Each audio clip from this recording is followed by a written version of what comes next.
అనగనగా ఛానల్‌కి అందరికీ స్వాగతం. పిల్లలు, ఇప్పుడు మనం చందమామ కథల నుంచి 'దొంగ కోడి' అనే ఒక కథను వినేద్దాం.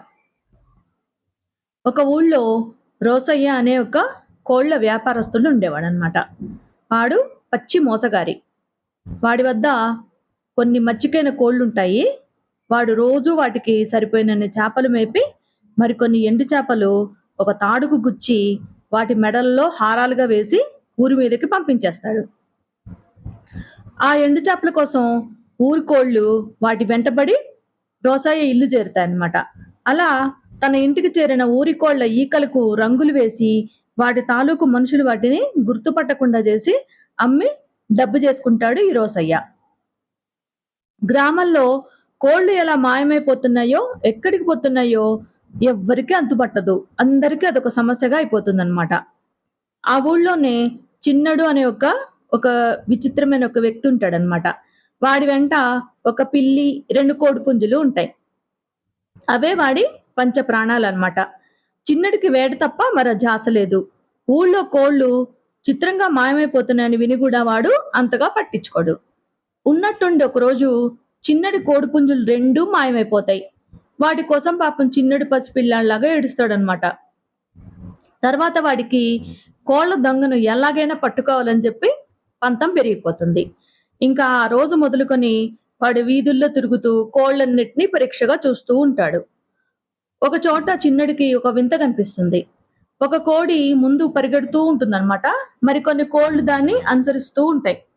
చిన్నడు వాడి వెంట కొంత దూరం వెళ్ళిన తర్వాత ముందు పోయే కోడి మెడలో ఎండు చేపల హారం ఉన్నదని, ఆ చేపల కోసం మిగిలిన కోళ్ళన్నీ పోతున్నాయని కనిపెడతాడు. కోడి మెడలోకి ఎండు చేపల హారం ఎలా వచ్చింది? కొంచెం ఆలోచిస్తే ఇది ఎవరో బుద్ధిపూర్వకంగా చేస్తున్న పనిలాగా అనిపిస్తుంది. ముందు కోడి తిన్నగా రోసయ్య ఇంటికెళ్తుందనమాట. మిగిలిన కోళ్ళు కూడా ఆ ఇంట్లోకెళ్తాయి. చిన్నడికి అప్పుడంతా అర్థమైపోతుంది. వాడు తాను చేయాల్సిన పని నిర్ణయించుకొని ఇంటికి పోయి మళ్ళీ వేషం మార్చుకుని ఈ రోసయ్య ఇంటికి వస్తాడనమాట. ఆ సమయంలో రోసయ్య తీరిగ్గా కూర్చుని కోళ్లకు రంగులేస్తూ ఉంటాడు. ఇంకా చిన్నయ్య, చూడు బాబాయ్, నువ్వు చేస్తుంది చాలా తప్పు. ఈకలు కత్తిరిస్తే చాలు, ఎవరు గుర్తుపట్టరు అని చెప్పంటాడు. ఇంకా చిన్నడు అలా అనగానే రోసయ్య గుండె గబగబలాడిపోతుందన్నమాట. అబ్బే, అదేం లేదు, కాస్త ధర పలుకుతుందని చెప్పి రంగులు వేస్తున్నాను అంతే. అది సరే గాని ఏదో పని మీద వచ్చినట్టున్నావు అని చెప్పంటాడు.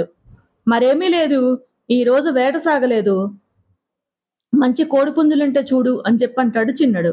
ఓ దానికేం, నిన్ననేగా సరుకు దిగింది అని చెప్పంటాడు ఈ రోసయ్య. అయితే చూడని అంటూ చిన్నడు లోపలికెళ్తాడు. లోపల రంగురంగుల కోళ్ళు బోలెడుంటాయి. వాటిల్లో తన పుంజులు కూడా ఉన్నప్పటికీ వాటిని గుర్తించడం తేలిగ్గాదు. చిన్నడు మెల్లిగా తన భాషలో పిలిచేసరికి 2 పుంజులు అరుచుకుంటూ వాడి దగ్గరికి వస్తాయన్నమాట. ఒక్క క్షణం చిన్నడి కళ్ళు మెరుస్తాయి. కానీ మరుక్షణం ధూత్, ఇలాంటి నాటుకోళ్లు నేను ముట్టను అంటూ వాడక్కడి నుంచి బయటికి వెళ్ళిపోతాడు. ఇంకా వాడు వెళ్ళిపోగానే రోసయ్య సుఖంగా శ్వాస పీల్చుకుంటాడు. ఇంకా తన రహస్యం బయటపడదని చెప్పి వాడికి ధైర్యం కలుగుతుంది. మన్నాడు చిన్నడు తన పిల్లితో సహా రోసయ్య ఇంటికి కొంత దూరంలో మాటు వేస్తాడనమాట. ఇంకా రోసయ్య యథాప్రకారము కోళ్ల మెళ్లల్లో చేపల దండలు వేసి ఊరి మీదకు వదులుతాడు. రోసయ్య చూస్తుండగానే చిన్నడు తన పిల్లిని ఆ కోళ్ల మీద కుసికొలుపుతాడు. పిల్లి వెంటనే రోసయ్య కోళ్ల గొంతులు కొరికి చంపేస్తుంది. ఇంకా అది చూసి రోసయ్య మండిపడి న్యాయాధికారి దగ్గరికెళ్ళి తన కోళ్లను చిన్నయ్య వాడి పిల్లి చేత చంపించాడని, చాలా కాలంగా ఊళ్ళో కోళ్లు మాయం అవుతూ ఉండడానికి వాడే కారణమని చెప్పి ఫిర్యాదు చేస్తాడు. న్యాయాధికారి చిన్నని పిలిపించి, ఏమయ్యా, ఊళ్ళో కోళ్లన్నీ నీ పిల్లి చేత చంపిస్తున్నావట అని అడుగుతాడు. అయ్యా, ఇది చాలా అన్యాయం. నా పిల్లి కోళ్లను ఏనాడు చంపారు గదు, అది అసలు ఎండు చేపలను తప్ప మరి ఏ మాంసమో ముట్టదు అని చెప్పంటాడు చిన్నడు. అయితే ఇంకే, నా కోళ్ల మెళ్ళలో ఎండు చేపలున్నాయి, నీ పిల్లి నా కోళ్లను చంపిన మాట అబద్ధం కాదు అని చెప్పంటాడు రోసయ్య. న్యాయాధికారి ఆశ్చర్యంతో, అదేమిటి, నీ కోళ్ల మెడలో ఎండు చేపలు ఎందుకున్నాయి అని రోసయ్య కేసి తీక్షణంగా చూస్తూ అడుగుతాడు. నోరు జారి ఎండు చేపల సంగతి బయట పెట్టినందుకు రోసయ్య తత్తరపడిపోతాడనమాట. అప్పుడు చిన్నడు న్యాయాధికారితో, బాబు, అందులోనే ఉన్నది కిటికంతా. ఊళ్ళో కోళ్లు మాయం కావడానికి రోసయ్యకు దగ్గర సంబంధం ఉంది. ఈయన గారు తన కోళ్ల మెడలకు ఎండు చేపల దండలు తగిలించి ఊళ్ళోకి పంపించేస్తూ ఉంటాడు. ఆ చేపల మీద ఆశ కొద్దీ ఊళ్ళో కోళ్లు వాటి వెంటపడి రోసయ్య ఇంటికొస్తాయి. వాటిని వాటి వాళ్ళు గుర్తుపట్టకుండా ఉండడానికి ఈయన రంగులు మారుస్తుంటాడు. వాటిని మంచి ధరకు బస్తీలో అమ్ముకుంటుంటాడు. కోళ్లను సంపాదించడానికి కోళ్లనే ఉపయోగిస్తున్నాడు రోసయ్య. చాలా తెలివైన దొంగతనం అని చెప్పంటాడు. అంతా అబద్ధం, కట్టు కదా, మీరు ఈ అబద్ధాల కోరు మాటలు నమ్మకూడదు అని చెప్పంటాడు రోసయ్య. ప్రస్తుతం నా పుంజులు 2 రోసయ్య ఇంట్లో ఉన్నాయి. మీరంతా నా వెంట వస్తే ఆ సంగతి రుజువు చేస్తాను అని చెప్పంటాడు చిన్నడు.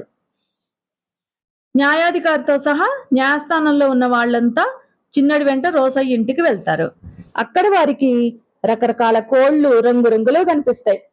అంతా చూస్తుండగా చిన్నడు తన పిల్లిని కోళ్ల మధ్యకు వదులుతాడు అనమాట. ఇంకా పిల్లిని చూడగానే కోళ్లు గోలగోలగా అరుస్తూ చెల్లా చెదురుగా పరిగెడుతుంటాయి. 2 పుంజులు మాత్రం చిత్రంగా అరుస్తూ స్నేహంగా పిల్లిని దగ్గరికి వస్తాయన్నమాట. ఇంకా పిల్లి ఆనందంగా కళ్ళు మూసి వాటి మధ్య కూర్చుంటుంది. అది చిన్నటి పుంజులేనని, పిల్లితో స్నేహం కలవని అందరికీ తెలిసిపోతుంది. చిన్నడు న్యాయాధికారితో, చూశారా, ఇక్కడ ఉన్న మిగతా కోళ్ళన్నీ కూడా ఊళ్ళో వాళ్ళవే. రోసయ్య రంగులు పోయడం వల్ల వాటిని గుర్తించడం కష్టం కావచ్చు అని చెప్పంటాడు. ఇంకా ఈ మాట క్షణాల్లో ఊరంతా పాకిపోతుంది. కోళ్లు పోగొట్టుకున్న వాళ్ళంతా వచ్చి రోసయ్య ఇంటి మీద పడి కోళ్లన్నిటిని కడిగి ఎవరి కోళ్లను వాళ్లను గుర్తించి తీసుకెళ్లిపోతారనమాట. న్యాయాధికారి రోసయ్యను కఠినంగా శిక్షిస్తాడు. కథ కంచికి మనం ఇంటికి. నచ్చితే లైక్ చేయండి, షేర్ చేయండి, సబ్స్క్రైబ్ చేయండి.